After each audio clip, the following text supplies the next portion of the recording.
Well, some wonderful, fascinating images there, and with me to talk about them is Benjamin Dix. He's from PositiveNegatives. That's the organisation that produced those illustrations with the artist Tayo Fatunla and the Focus on Africa team. Now, Benjamin, I want you to explain to me why you think that the cartoon format is such a brilliant way of telling these stories. Well, I think in this world of new media, the cartoon format works very well with the soundbite. So the soundbite fits in the speech bubble, and then we see the visual aspect of it as well. So the brain takes in the narrative through reading it, but also engages with the visual side. And what we found with projects in the past is that people can recall that story very well months later because they've taken it in visually and through narrative. Yeah, a lot of people won't know much about Guinea-Bissau. It has been described sort of by some as Africa's first narco-state. It sounds like an incredibly sensitive and difficult topic, and you went there to get people's stories to turn into these, storyboards and images. How difficult was it to work there?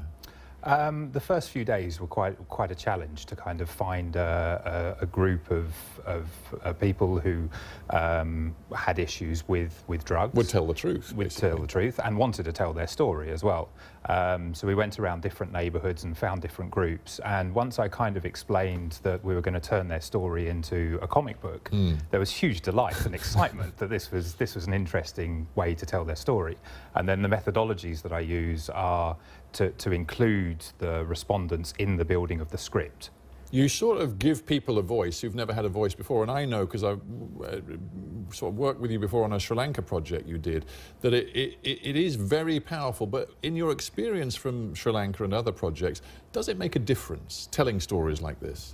I think so. I think people really feel that when they have that voice, that when I include them in the editing of the script and then the editing of the visuals, that they have a sense that this is Bubba's story. Well, I was going to say, if we just think about some of the characters we're seeing pictures of, will they ever get to see the finished product? Yeah, and they saw the product through the script writing, the art production, and then they'll be part of it next week. Is it getting better in Guinea-Bissau? The government says it's trying to crack down on the drugs trade.